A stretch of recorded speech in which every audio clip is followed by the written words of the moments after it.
Қайырлы күн, құрметті қонақтар, ұстаздар, қадірменді ата-аналар, қымбатты мектеп бітіруші түлектер.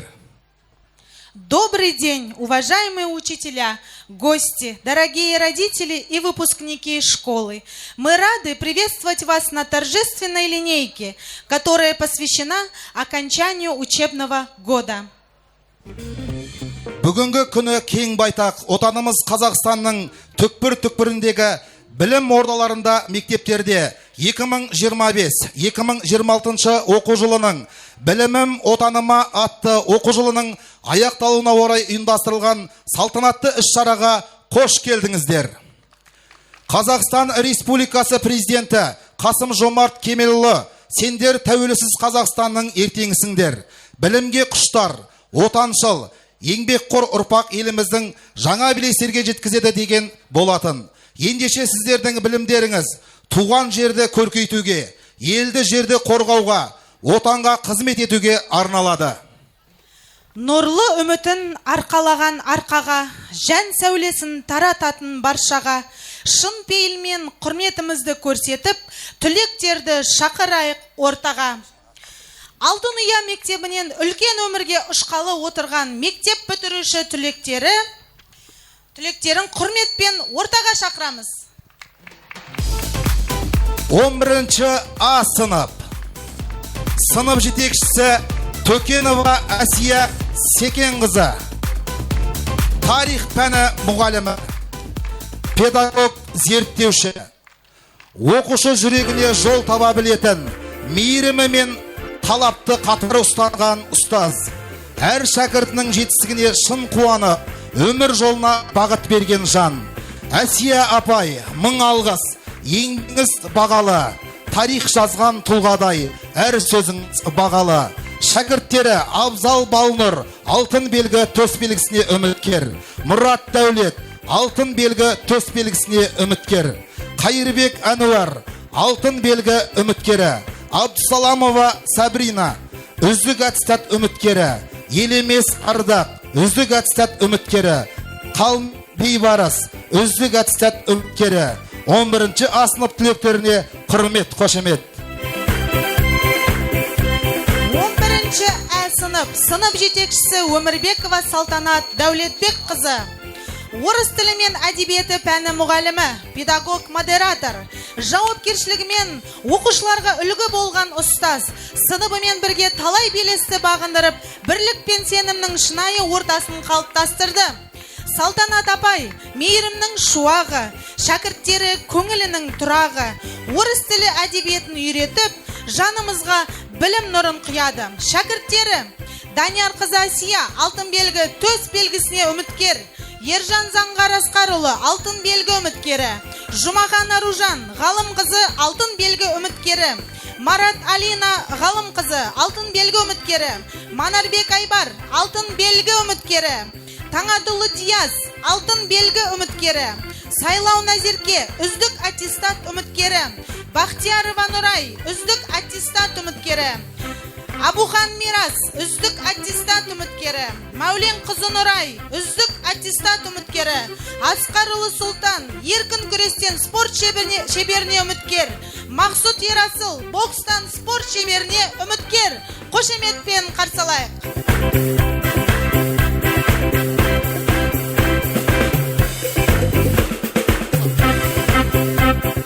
11 Б сынып.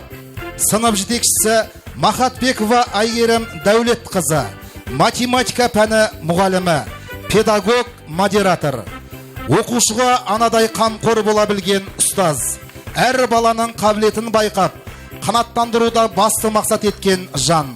Айгерім апай ұстаз үлгілі, математика пәнінің білгірі. 11 Б сыныбын тәрбиелеп, шәкірттерге нұр құйды.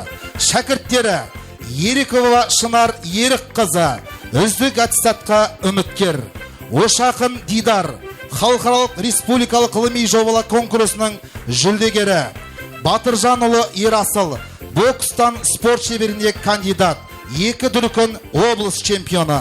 11 Б сынып түлектеріне құрмет, қошемет.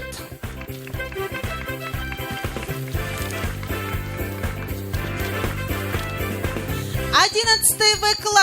классный руководитель Абуова Жулдыз Байжуманқызы, учитель русского языка и литературы, педагог-модератор, умеющий завоевать сердце ученика, добрый и требовательный, человек, искренне радующийся успехам каждого из своих учеников и направляющий их на жизненном пути. Классный руководитель, заботливый очень, поможет советам и днем, и ночью, с учениками всегда на одной волне, поддержку подарит в любой стороне. Ученики: Аюпов Имран, претендент на алтын белгі; Каримова Карина, претендент на алтын белгі; Базарбай Перизат, претендент на аттестат с отличием. Ваши аплодисменты, дорогие гости!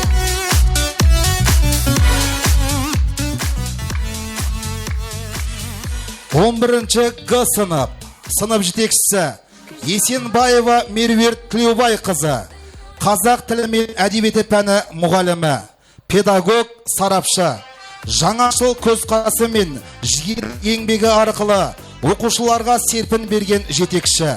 Шәкірттеріне тек білім емес, өмірлік сенім мен жауапкершілік сыйлайды. Оқушылары мақтан тұтар, жылы сөзі көңіл ұғар.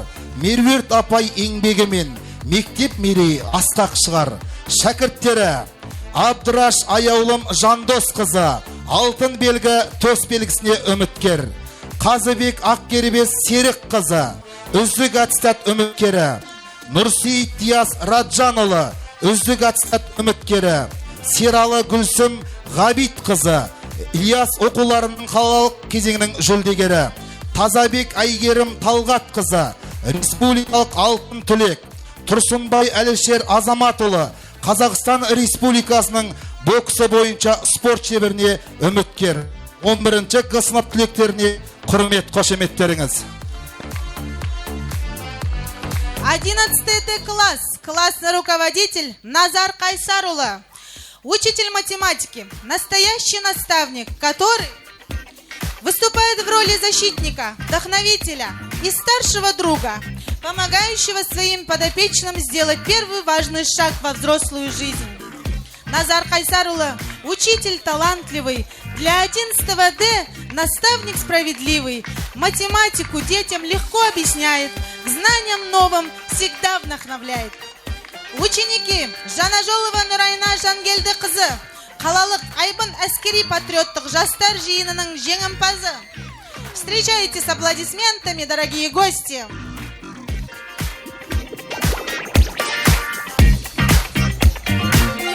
Он бірінші Е сынып, сынып жетекшісі Акишеева Толқын Ибраимқызы, химия биология пәні мұғалімі, педагог, сарапшы, оқушының ішкі әлемін түсініп, жүрегінен жол таба білгетін ұстаз, мейіріммен қолдау көрсетіп, әр шәкіртіне сенім артты, болашаққа сеніммен қарауға жігерлендіретін жан. Шәкірттері: Нұрлыбек Аймина, алтын белгі төс белгісіне үміткер; Тәжибаева Жанел, үздік аттестат үміткері; Тажимұратова Альбина, үздік аттестат үміткері; Серік Динара, үздік аттестат үміткері; Әнуарбек Бегарас, үздік аттестат үміткері; Алпыспай Әділ, үздік аттестат үміткері; Байтұрова Альмира, үздік аттестат үміткері.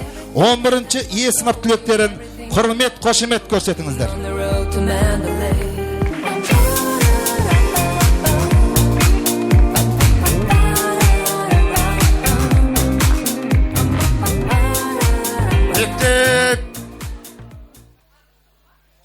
Тік тұр! Оқу жылының аяқталуына арналған салтанатты сапқа Қазақстан Республикасының мемлекеттік туы енгізілсін!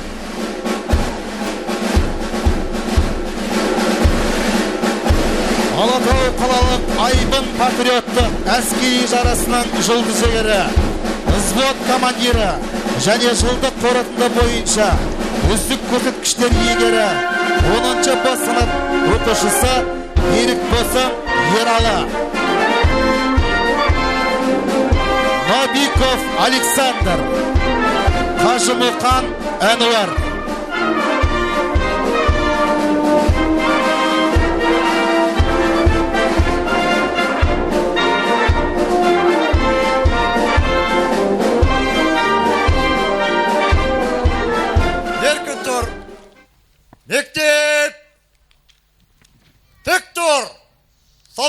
салтанатты шеруде Қазақстан Республикасының мемлекеттік гимні орындалсын.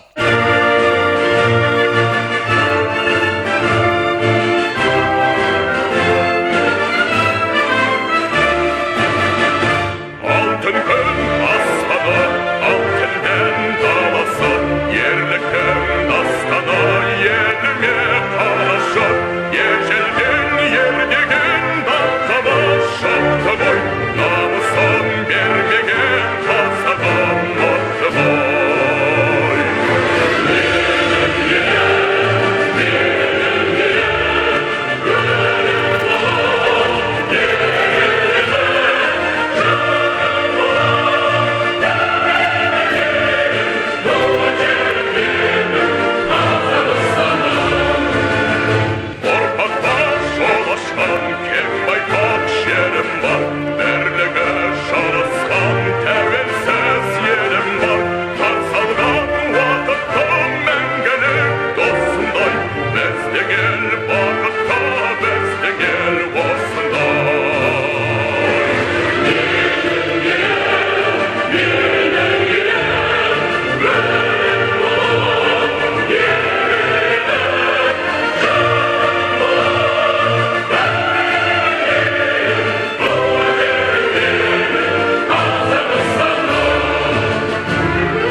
Еркін тұр.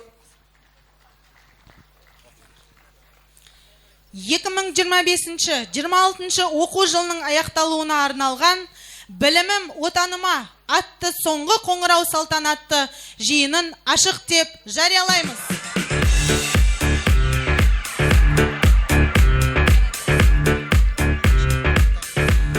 Бүгінгі кешіміздің қонақтарымен таныс болыңыздар. Алатау қаласы әкімінің аппарат басшысы Жәнібек Нұрмұханұлы. Қошеметтеріңіз.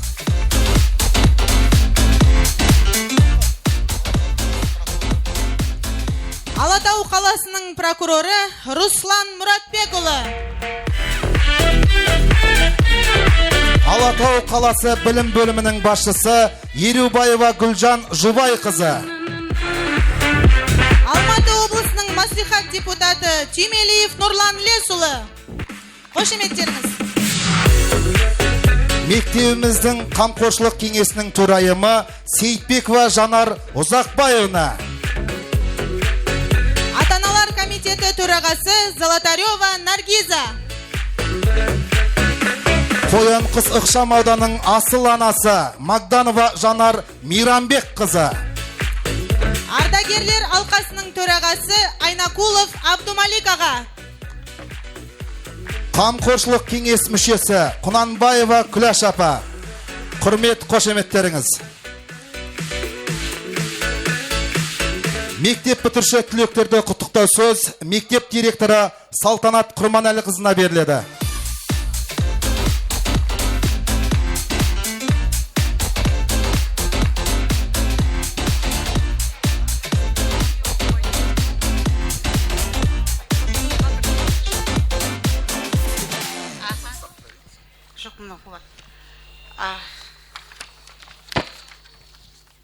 Құрметті қонақтар, қымбатты ұстаздар, аяулы ата-аналар және арманға қанат қаққалы тұрған жас түлектер. Бүгін ерекше күн. Бүгін мектеп қабырғасында сыңғырлаған соңғы қоңырау үні сіздерді балалық шақтан болашаққа шығарып салады. Бұл қуаныш пен қимастық қатар өрілген жүрек тебірентер сәт. 2025-2026 оқу жылы номері 14-ші орта мектебі үшін өте табысты жыл болды. Бұл жылды мектебімізде 1996 оқушы аяқтап отыр. Осы оқушылардың ішінде 510 оқушы үздік аяқтап үздік оқушы болса, 750 оқушы оқу екпіндісі. Білім сапасы 71,1% құрайды. Биылғы жылы білім стандартының орындалуын бағамдайтын аттестациядан үздік 5 деген бағамен өтіп отырмыз. Бұл ұжым үшін зор мақтаныш. Білім додасы олимпиадаға 600 оқушы қатысса, түрлі байқауларға, көркем сөз оқуларға, әдеби оқуларға 350 оқушы қатысты. Ал дарын ғылыми жобаларға 23 оқушы қатысып, 6 оқушы облыс деңгейіне, 4 оқушы республика деңгейіне шықты. Халықаралық ғылыми жобалар байқауына Москвада өткен математика және жобалау ғылыми жобалар байқауына 6 оқушы қатысып, 3 оқушы жүлделі орынды иеленіп келді. Сондай-ақ Париж қаласында қашықтықтан өткен Большой прогресс ғылыми жобалар байқауына 2 оқушы қатысып, бірі гран-при жеңіп алса, екіншісі бірінші орынды иеленді. Әл-Фараби атындағы Қазақ ұлттық университетінде Фараби әлемі ғылыми жобалар байқауына 5 оқушы қатысып, 5-еуі де жүлделі орынды иеленді. Республикалық зерде ғылыми жобалар байқауына ортас буыннан 15 оқушы, бастауыш сыныптан 6 оқушы қатысып, барлығы да 1-ші, 2-ші, 3-ші жүлделі орындарды иеленіп келді. Бұл оқушылар мектебімізде өткен дарындылар форумында дараланып, барлығы да марапатталды. Ал бүгінгі жиында осы оқушыларды баптаған тәлімгерлер мен сынып жетекшілеріне, пән жетекшілері жыл үздіктері номинациясымен марапатталатын болады. 2025-2026 оқу жылын 115 түлек аяқтағалы отыр. Оның 13-і алтын белгіге үміткер болса, 17-сі ерекше үлгідегі аттестатқа үміткер. Біздің сараптауымыз бойынша ұлттық бірыңғай тестілеуден 15 оқушы 100-ден жоғары бал жинайды. 40 оқушы 60 пен 70-тің арасында жинаса, 35 оқушы 70 пен 100-дің арасында бал жинайды деп сараптап отырмыз. Осы бір өмірдің белесінен сүрінбей өтулеріңізге сәттілік тілейміз, тілектеспіз. Қымбатты түлектер, кеше ғана мектеп табалдырығын аттап едіңіздер. Бүгін білім мен тәрбиені бойына сіңіріп, үміт пен сенімге толы жүрекпен үлкен өмірге жол тартқалы тұрсыздар. Мемлекет басшысы Қасым-Жомарт Кемелұлы білімге ұмтылу, еңбекқор болу және үнемі іздену бұл табыстың кілті деген болатын. Сіздер сол сенімге лайық болыңыздар. Ардақты түлектер, қайда жүрсеңіздер де адал азамат болыңыздар. Дорогие выпускники, уважаемые учителя, сегодня для вас звучит последний школьный звонок, символ окончания важного этапа жизни. Пусть знания, полученные в школе, помогут вам идти вперед и достигать своих целей. Желаем вам удачи, больших успехов, веры в себя и светлого будущего. В добрый путь, дорогие выпускники. Сапарларыңыз сәтті болсын. Ақ жол, жас түлек. Рахмет. Түлектерді құттықтау сөз кезегі Алатау қаласы әкімі аппараты басшысы Жәнібек Нұрмұқанұлына беріледі. Қошеметтеріңізді көрсетіп отырсаңыздар, құрметті оқушылар, құрметті қонақтар, құрметті ұстаздар.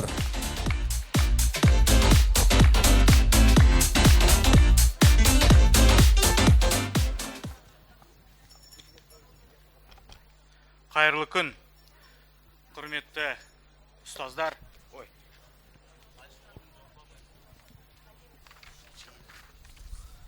Құрметті ұстаздар, мейірімді ата-аналар, қадірлі түлектер. Бүгінгі соңғы қоңырау мерекесі ерекше әрі толғанысты күн. Бұл күн мектеппен қоштасып, үлкен өмірге қадам басатын маңызды сәт. Қымбатты түлектер, сіздер үшін алда үлкен сын тұр. Бұл ұлттық бірыңғай тест. Енді еңбектеріңіз аяқталып, әрқайсыңыз өздеріңіз қалаған жоғарғы оқу орнына түсіп, армандарыңызға жетулеріңізге тілектеспіз. Осы алдағы тұрған тесттен жоғарғы нәтижемен өтіп, ата-аналарыңыз бен ұстаздарыңыздың үмітін ақтайсыздар деп сенеміз. Осындай білімді де тәрбиелі ұрпақ тәрбиелеп отырған ұстаздарға ерекше алғысымызды айтамыз. Ұстаз еңбегі ұлы еңбек. Сондай-ақ бала болашақ үшін аянбай еңбек етіп жүрген ата-аналарға да шынайы рахметімізді айтамыз. Түлектерге ақ жол, мықты денсаулық, биік белестер мен жарқын болашақ тілейміз. Әрқашан елдің мақтанышы болып, тек биіктерден көріне беріңіздер. Елге адал болып, әрдайым алғыр болыңыздар. Мерекелеріңіз құтты болсын. Көп рахмет сізге. 2025-26 оқу жылында өз еңбектерін жоғары деңгейде көрсеткен ұстаздарға ең үздік номинациялар тағайындалды. Ең үздіктерге лента тағу құрметі Алатау қаласы әкімінің аппаратының басшысы Жәнібек Нұрмұханұлына беріледі.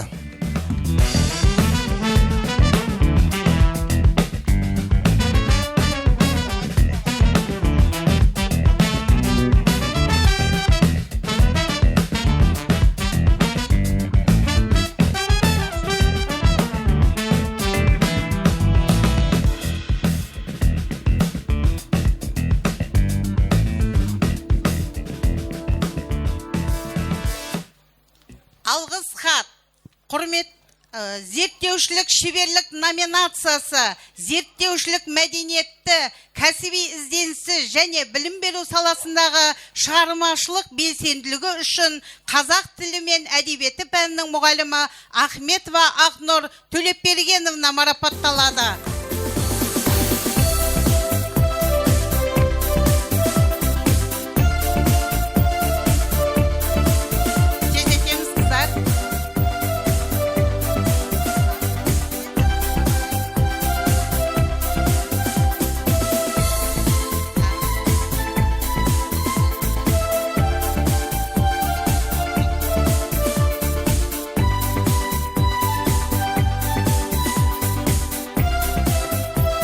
Поздравляем! Ваши аплодисменты, дорогие гости! Зерттеушілік шеберлік номинациясымен зерттеушілік мәдениеті, кәсіби ізденісі және білім беру саласындағы шығармашылық белсенділігі үшін математика пәнінің мұғалімі Жаңыл Нукенова Керимова марапатталады. Марапатыңыз құтты болсын.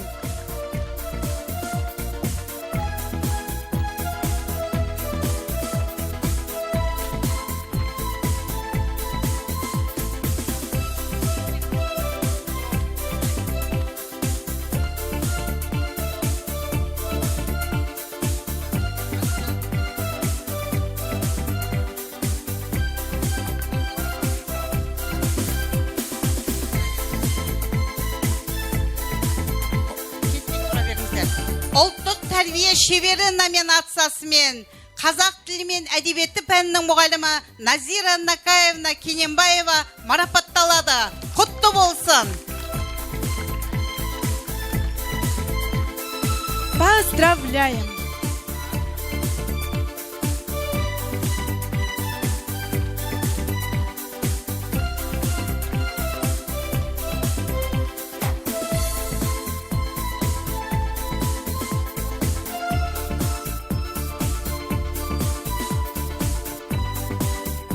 Ұлттық тәрбие шебері номинациясымен бастауыш сынып мұғалімі Айымгүл Женгиспаевна Балтаева марапатталады.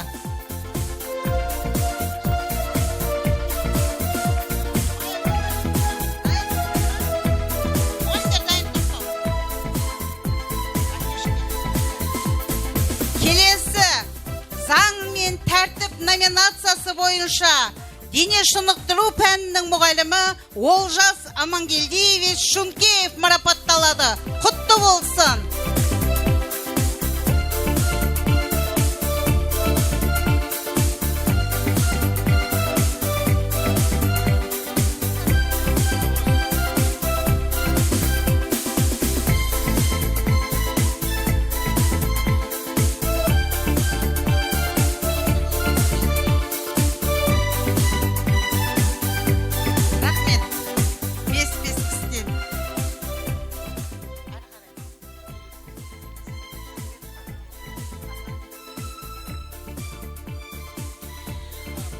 Дихамбаева Шырын Боранкуловна, қазақ тілі пәні мұғалімі, табысқа жетелейтін тәлімгер.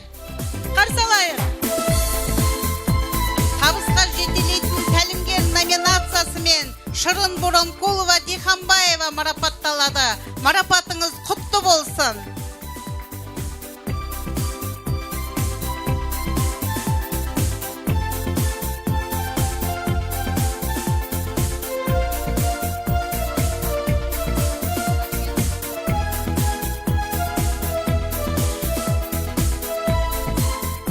Кітап пен парасат номинациясымен Мектеп кітапханасының меңгерушісі Жадыра Балабековна Нукаева марапатталады. Марапатыңыз құтты болсын.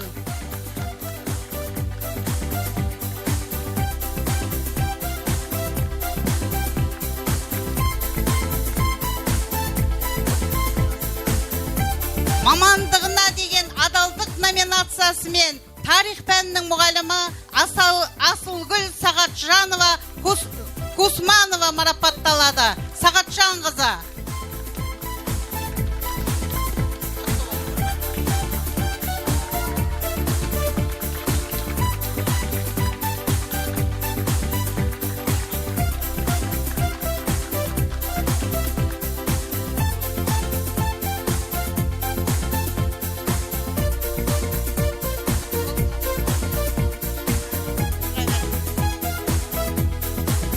Мамандығына деген адалдық номинациясымен қазақ тілі мен әдебиеті пәнінің мұғалімі Меруерт Тілеубай қызы Есенбаева марапатталады.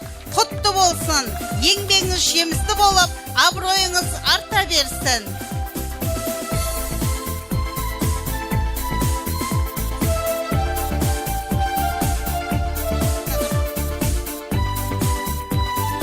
Шексіз жетістік номинациясымен орыс тілі мен әдебиеті пәнінің мұғалімі Самал Жалдыбаевна Досова марапатталады.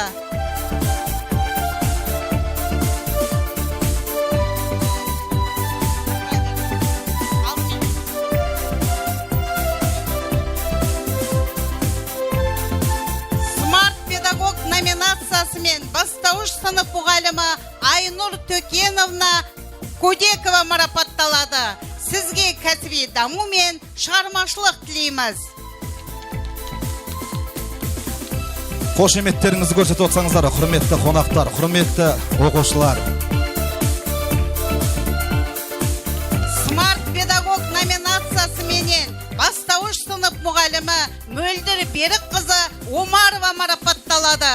Сізге кәсіби даму мен шығармашылық табыс тілейміз.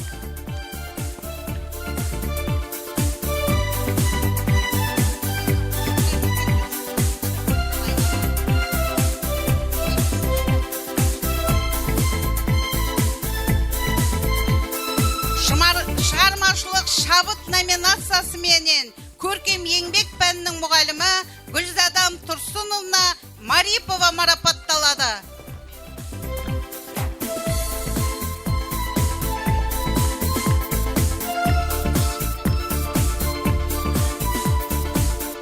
Жылдық педагогика серпілісі номинациясымен бастауыш сынып мұғалімі Мөлдір Толқынбек қызы Мұқаш марапатталады. Жаңа бастамалар мен шығармашылық табыс тілейміз.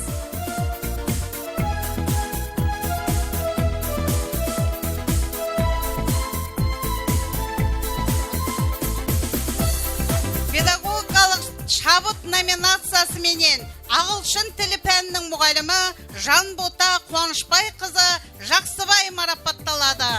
Құтты болсын.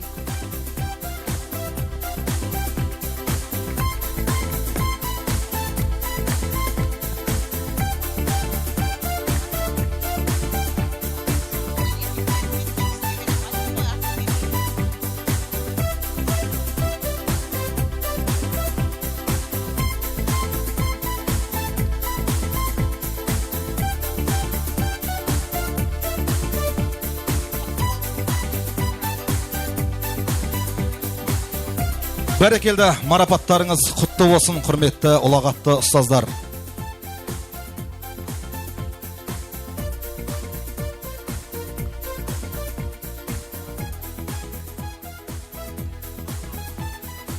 Қошемет көрсетіп жүрейік, құрметті оқушылар, құрметті ұстаздар, құрметті бүгінгі келген қонақтар.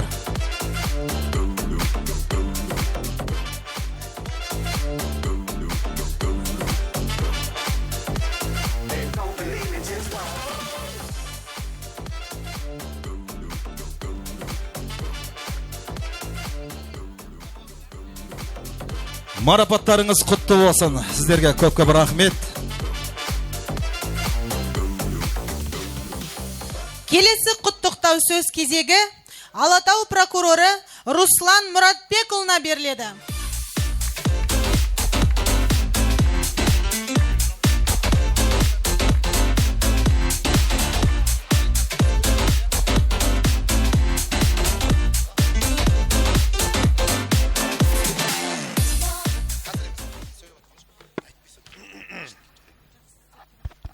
Құрметті ұстаздар, ата-аналар, оқушылар, бүгінгі білім отаным атындағы соңғы қоңырау құтты болсын.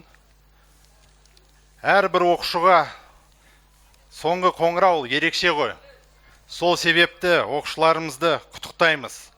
Білім тек мамандыққа апаратын жол емес, білім ол қызмет етуге, отаңды сүйі келтіру негізі. Сіздер тәуелсіздік Қазақстанның болашағысыздар. Сізге тілейтіндеріміз жолдарыңыз ашық болсын. Әр қашан адалдықты болыңыздар, тәртіпті болыңыздар.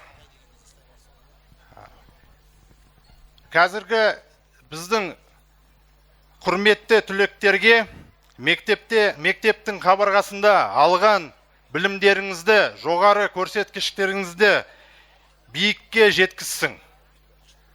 Сол себебі құрметті түлектер құттықтаймыз. Уважаемые родители, уважаемые учителя, выпускники, поздравляем школьники наши, поздравляем вас с последним звонком. Впереди у нас каникулы. Хотим всем сказать, что демалыс уақыттарын қауіпсіз өткізіңіздер. Пайдалымен проведите безопасности. Это дорожная безопасность, в водоемах, интернет-безопасности. Ваша безопасность в ваших руках. Мы, как органы прокуратуры, всегда на защите прав несовершеннолетних. Құтты болсын соңғы қоңырауларыңыз. Рахмет. Благодарим вас.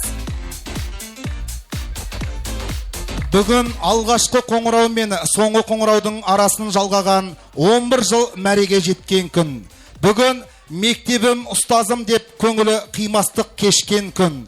Бүгін атаң ақ жол тілеп, ақ бата берсем деген күн. Бүгін әжең ерке ұлының ер жеткенін көрсем деген күн. Бүгін әкең қызым бой жетті деп мақтанған күн. Бүгін анаң ұлым ер жетті деп шаттанған күн. Бүгін ұстазыңның жанында шәкірт болып, соңғы рет тоқталған күн. Бүгін арман қуып алысқа аттанған күн. Бұл күн мектеп тарихында мектеп бітіруші түлектер есінде мәңгі өшпейтін күн. Жақсы шәкірт азамат атанады, халқынан ата-анадан бата алады. Ұрпағына айтсын деп ақ тілегін, ортаға шақырайық ата-ананы. Бүгінгі салтанатты жиында құттықтау сөз 11 сынып бітіруші түлектердің ата-аналары Сайлаубекова Қарлығаш Зарыққанқызына және Жылқайдарова Гүлнұр Қайырқазынқызына беріледі. Құрмет, қошемет ортаға шақырсақ.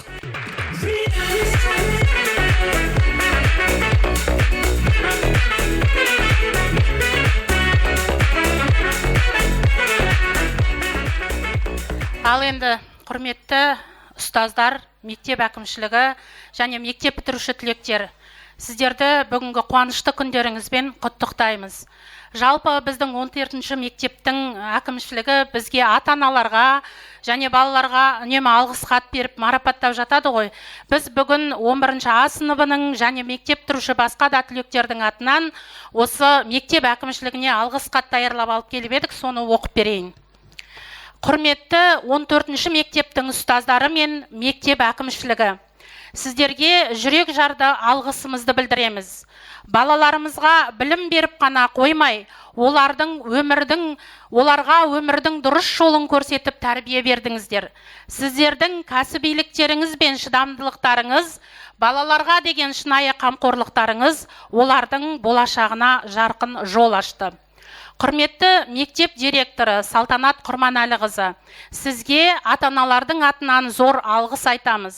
Сіздің көшбасшылығыңыз, ұйымдастырушылығыңыз және мектептің дамуына қосқан үлесіңіз зор.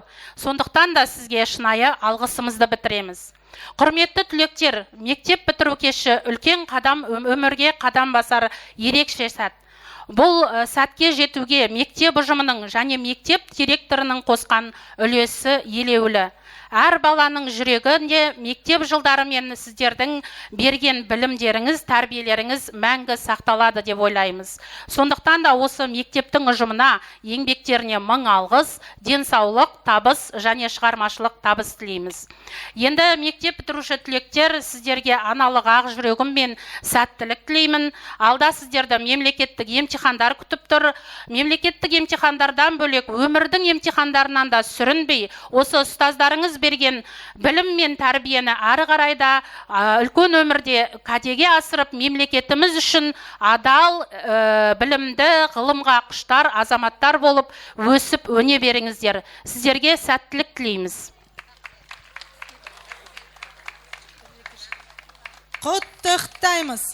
Бәрекелді, қошеметтеріңіз. Ортада бітіруші түлектерге арнап, 4-ші сынып оқушыларының орындауында мектеп киіміне қол соғып, қошеметпен ортаға шақырайық. Қолдау көрсетіп отырайық. Құрметті ұстаздар, құрметті оқушылар, құрметті қонақтар. Нөмірі 14-ші орта мектептің 4-ші сынып оқушылары.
Құрмет қошеметтеріңізді көрсетіп жіберсеңіздер, құрметті қонақтар, құрметті оқушылар.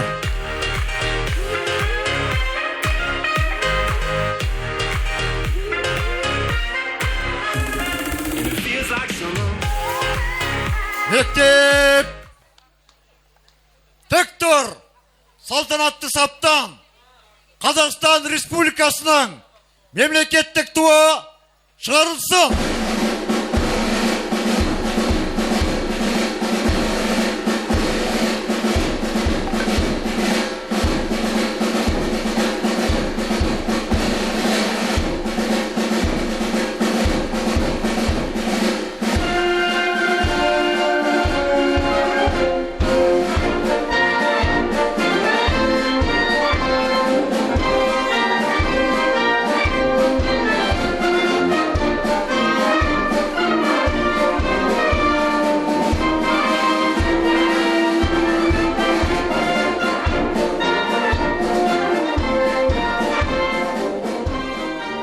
Еркін тұр. Міне, көптен күткен толқынысты сәтте келіп жетті. Балалық шақпен қоштасып, болашаққа нық қадам басқалы тұрған жас түлектеріміз үшін бүгін ерекше күн. Алдарыңда үлкен өмір жолы, жүректерінде арман, көздерінде үміт, білім атты шамшырақты серік еткен мектебіміздің түлектерін зор қошеметпен ортаға шақырамыз.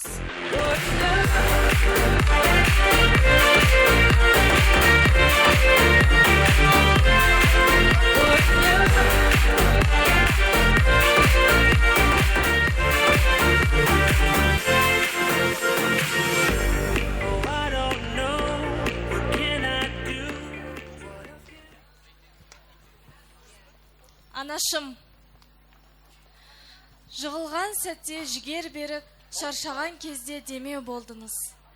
Түн ұйқыңызды бөліп, біз үшін алаңдадыңыз. Әр жетістігімізге бізден артық қуандыңыз. Әке, біз көрмеген талай қиындықты үнсіз көтердіңіз. Біздің болашағымыз үшін аянбай еңбек еттіңіз. Біз биікке шықсын деп, өз армандарыңызды кейінге қалдырған кездеріңіз де болған.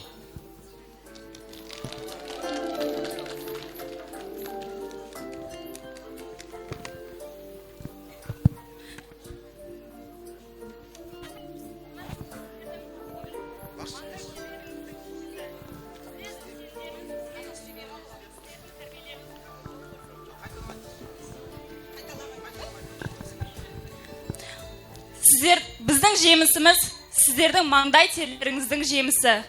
Сіздердің сенімдеріңіз бізге күш берді, сіздердің тәрбиелеріңіз бізге жол көрсетті.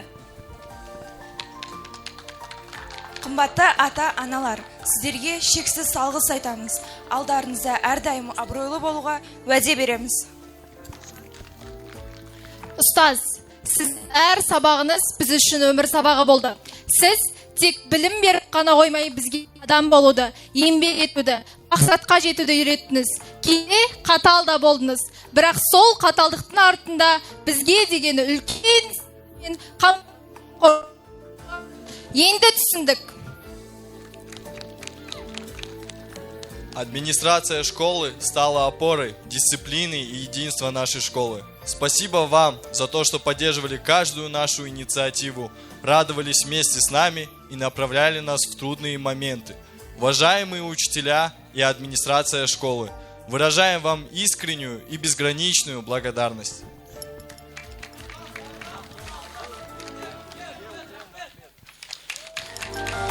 Рахмет көп-көп, қошеметтеріңізді аямаңыздар.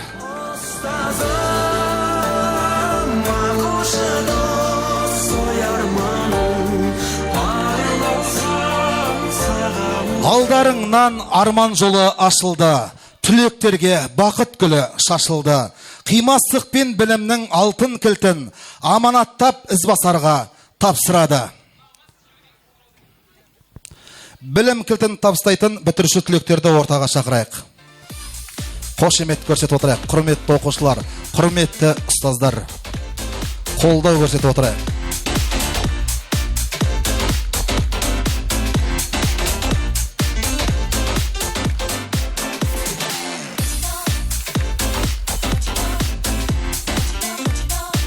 Құрметті жас буын.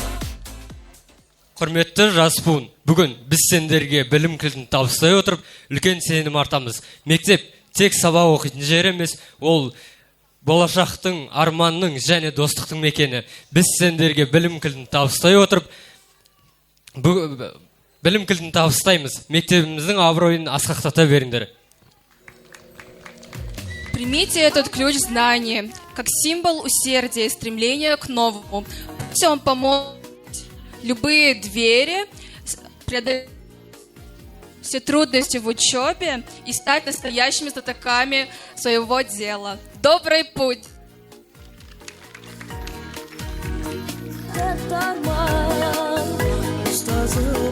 Сабағымыздан тамен оқып, мектебіміздің атын асқақтатуға тырысамыз. Ұстаздарымыздың еңбегі мен үмітін ақтауға ант етеміз.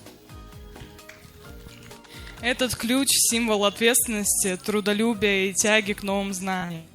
Мы понимаем всю важность эстафеты, переданной нам, и постараемся ее оправдать.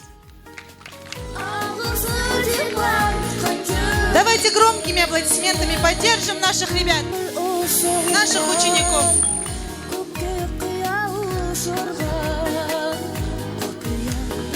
Мектеп маңы толыпты жарасымға, ізгілікте мейірім бәрі осында. Өмірге қанат қақты жас өреңдер, асыл арман гүл атып санасында деп жүректері лүпіл қаққан қимастық пен қуаныш.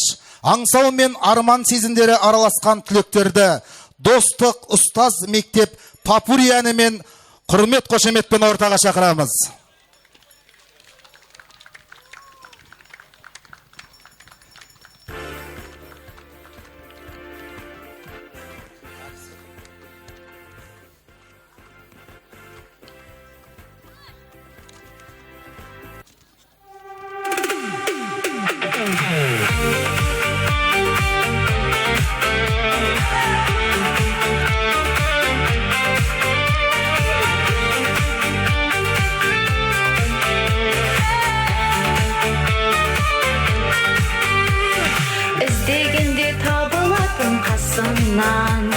Көңілі бар қызғалдақтай ашылған, көріспесек сағыныштан жүдейтін, кім бар жақын бала күнгі досыңнан.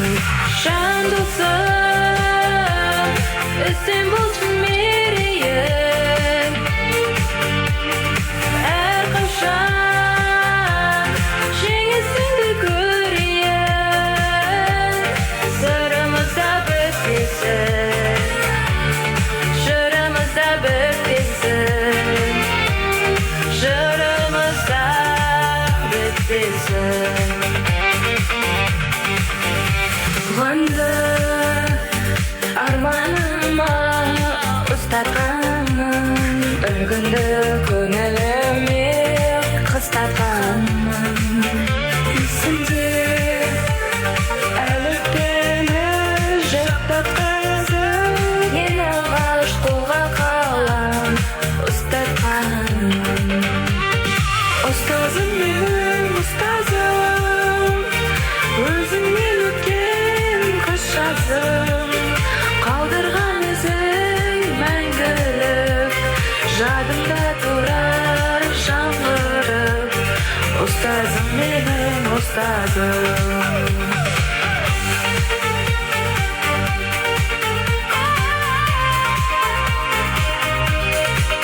Түлектерімізге құрмет қошеметтеріңіз көрсетсеңіздер.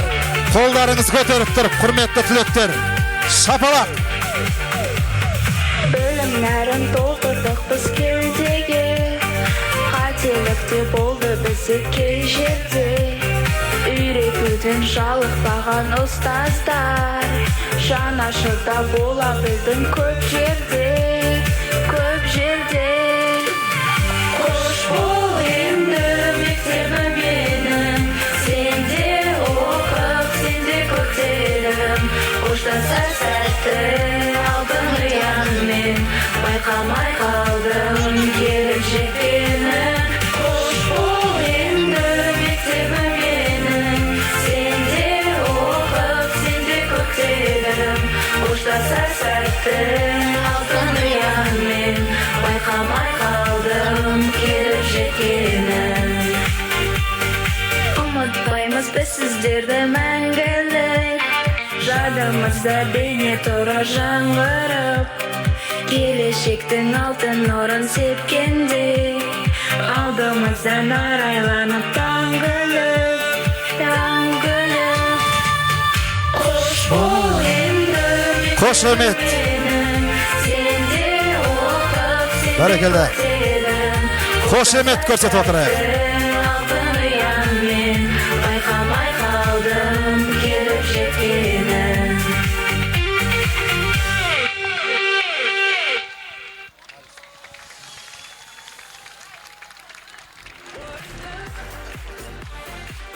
Бүтіруші түлектердің мектеп қабырғасындағы қоштасу вальс биін билеуге ортаға шақырамыз.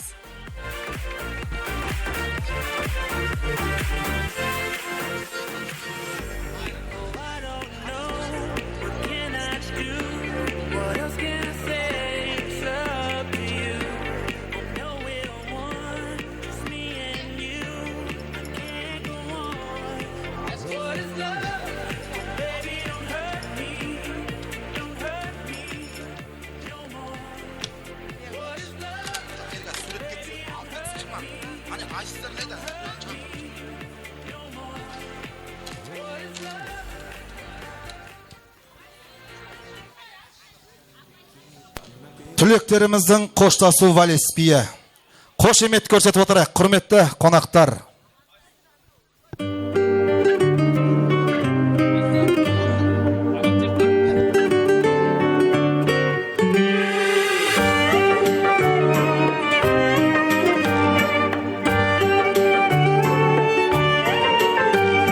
Жаяу әнәсім қосылған кезде, қарсы алдымнан сен табылдың лезде.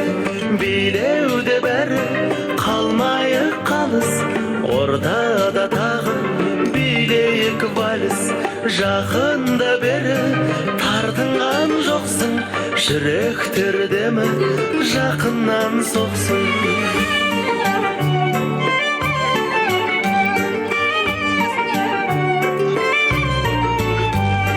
Көзіме қара, ұялма менен, жымиып қана қарайсың төмен. Билеуде бәрі қалмайық қалыс, ортада тағы билейік вальс. Жақында бері тартынған жоқсың, жүректер демі жақыннан соқсын.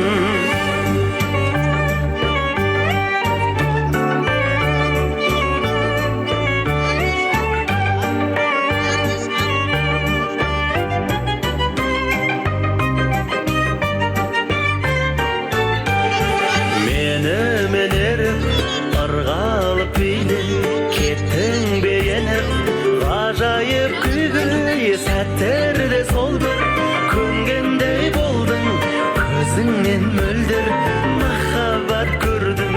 Жақында бері тартынған жоқсың, жүректер демі жақыннан соқсын.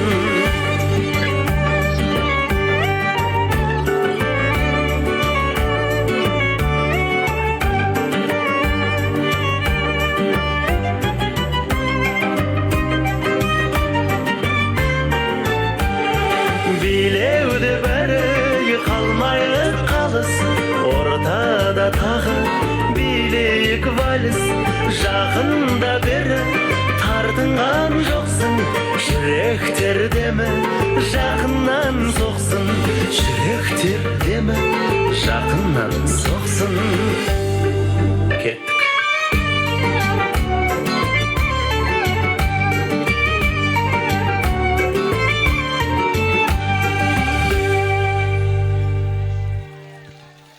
Бәрекелді қошеметтеріңіз.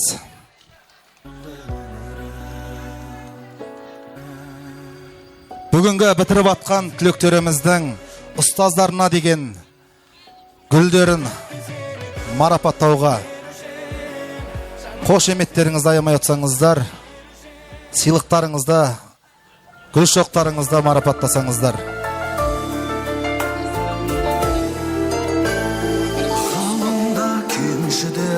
Қасиетің, ұстазым бар сенің.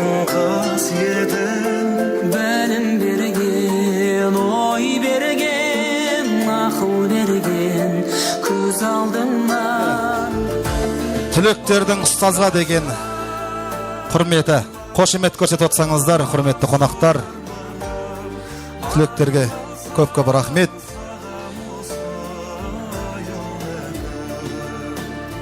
Міне, мектептегі ең толқулы сәтте келіп жетті. Соңғы қоңырау балалық шақпен қоштасу ғана емес. Бұл жаңа өмірге жасалған алғашқы қадам. Бұл мектеп қабырғасында соғылған соңғы қоңырау. Бүгін мектеп өз түлектерін үлкен өмірге шығарып салады. Ал олардың жүрегінде мәңгі мектеп үні сақталады.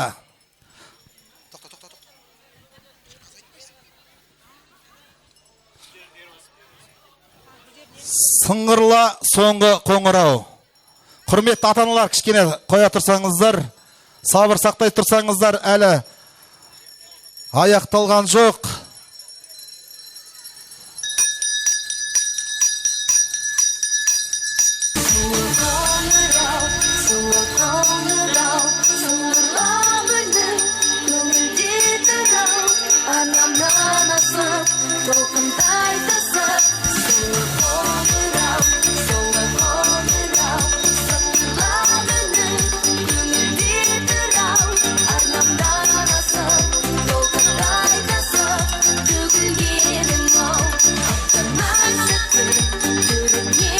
Құрметті ата-аналар, әлі біткен жоқ. Сіздерге беріледі. Артқа тұра тұрсаңыздар, құрметті ата-аналар, ортаны босатсаңыздар. Іс-шара әлі біткен жоқ. Құрметті ата-аналар, кішкене сауыр сақтап, артқа тұра тұрсаңыздар. Сіздерге уақыт беріледі.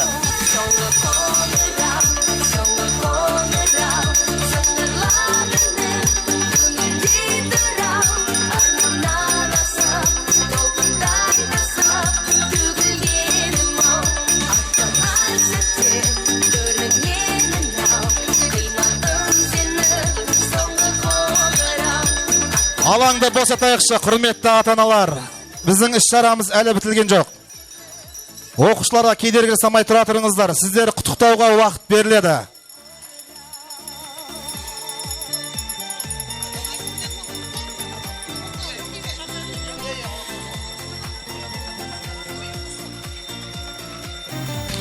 Бүгінгі мерекеміздің қонақтары Руслан Мұратбекұлы, Жәнібек Нұрмұқанұлы, Гүлжан Жұбай қызын сіздерді алтын белгіге үміткер оқушылармен бірге түлектер аллеясына естелік ретінде ағаш отырғызу рәсімін өткізуге шақырамыз.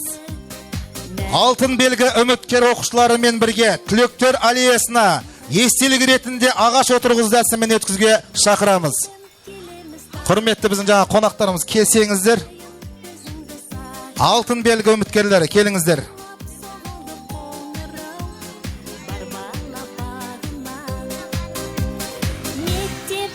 11 сынып оқушылары, сіздерді білімім отаныма атты тәрбие сағатын өткізуге шақырамыз. Құрметті түлектер, жолдарыңыз ашық, болашақтарыңыз жарқын болсын, қанаттарыңыз талмасын, өмір жолдарыңызға сәттілікке толы болсын. Дорогие выпускники, пусть ваши пути будут открытыми, а будущее светлым. Пусть ваши крылья расправятся, а жизненный путь будет полон успеха. Ақ жол, жас түлектер! Бәрекелді! Жолдарыңыз ашық болсын, құрметті түлектер. Осымен біздің шағын іс-шарамыз аяқталды. Енді құттықтау марапаттауға құрметті ата-аналар, келіңіздер.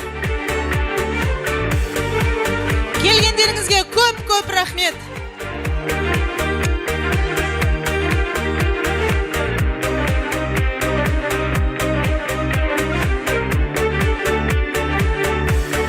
Қоштасар уақыттың жеткеніме, сынаптай сағаттың өткеніме, сағынып жетермін елім саған, орманымдай көк бөріде. Керекпін әр сертіме, ән кешін қалдырып ән жеркіне, жиналған жұртыма көп рахмет. Ашықтық тілеймін аспанына, жаратқан бергенше таудай талап, бармақтай бақ берсін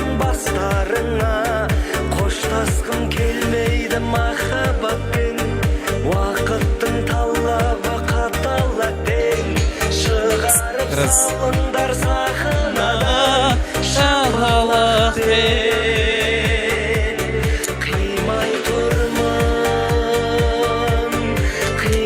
тұрмын өз өзіме сыймай тұрмын тағы келем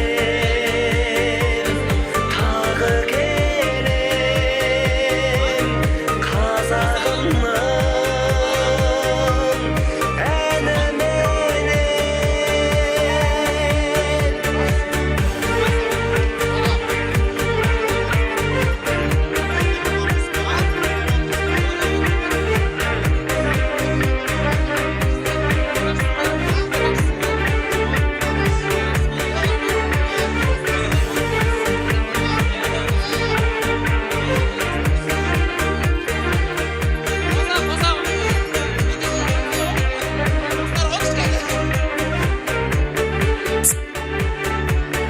қимай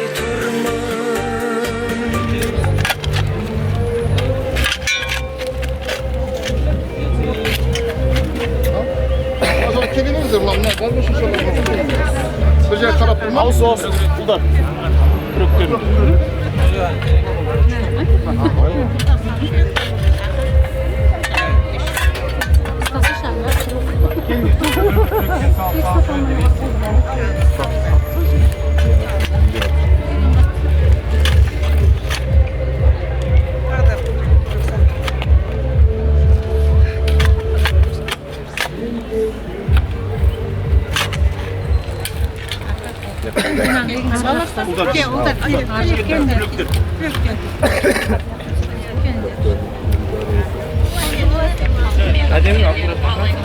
Керек онда. Қимылдап Алтын белгі үміткерлері мектепке жатты.